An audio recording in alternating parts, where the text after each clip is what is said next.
Bonjour à tous, cette vidéo en fait fait suite au cours que je vous ai posté sur les voies transmucosales et notamment la partie sur la voie rectale. Donc là c'est une application en fait pour réaliser le calcul de la quantité d'excipient à peser réellement pour réaliser une formule de suppositoire.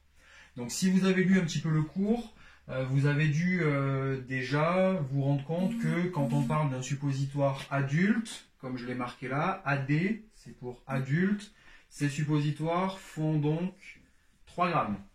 Un suppositoire nourrisson fera 1 gramme et un suppositoire enfant 2 grammes.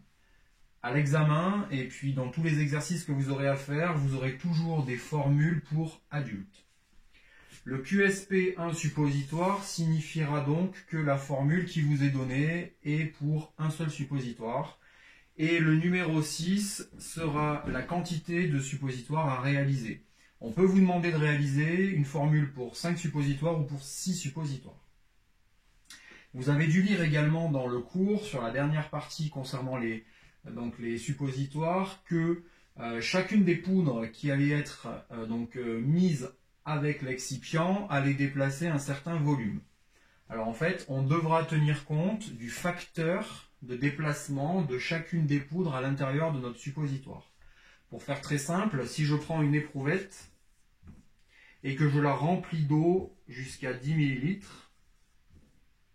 et qu'à l'intérieur j'ajoute des billes, eh bien on va constater que le volume d'eau va augmenter par exemple à 12 ml. Ça veut dire que mes billes déplacent à l'intérieur de mon volume un certain volume elles-mêmes.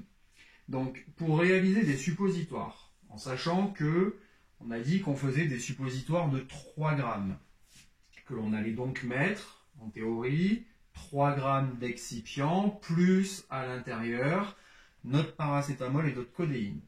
Si on tient compte du facteur de déplacement de chacune de nos poudres, on se rend bien compte qu'il va se passer le même phénomène que sur mon éprouvette, que dans mon éprouvette, c'est-à-dire que 3 grammes plus mes poudres, eh bien je vais avoir une masse trop importante pour remplir correctement mon moule à suppositoire. Or, à l'intérieur de la formule, ce qu'il faut impérativement, c'est 250 mg de paracétamol et 30 mg de codéine.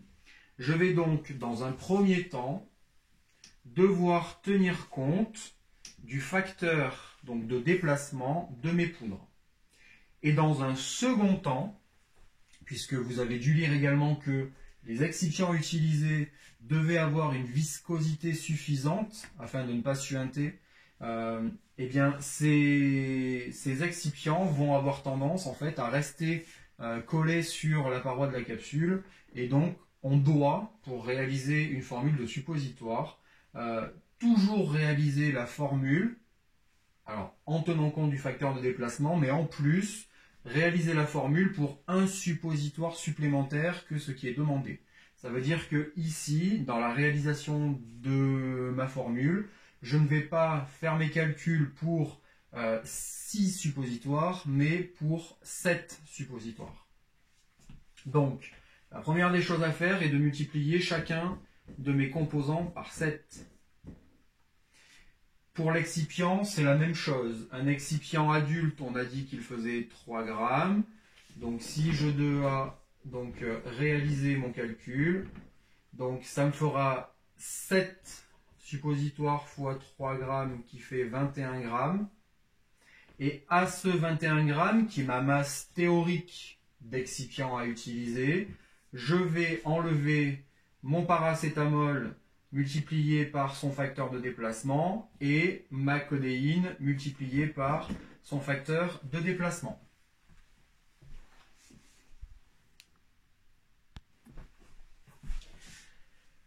Donc 250 mg fois 7, ça fait 1,75 g, plus 30 mg fois 7, ça fait donc 0,21 g, et l'ensemble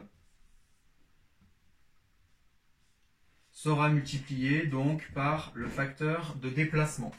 Donc 1,75 1,75 plus 0,21 fois 0,5. Donc ici, on est à 0,98 que je vais enlever donc à 21. Donc on aura réellement, au niveau de l'excipient à utiliser, donc 20,02 grammes à peser. Et grâce en fait à ce facteur de déplacement, je vais avoir exactement la quantité d'excipient nécessaire afin d'avoir à l'intérieur de la formule mes 250 mg de paracétamol et mes 30 mg de codéine. Voilà, donc j'espère que ces explications seront suffisantes. Je vais vous envoyer donc par la suite des fiches d'exercice avec les corrections à côté pour que vous puissiez vous entraîner un petit peu sur ces calculs. Merci.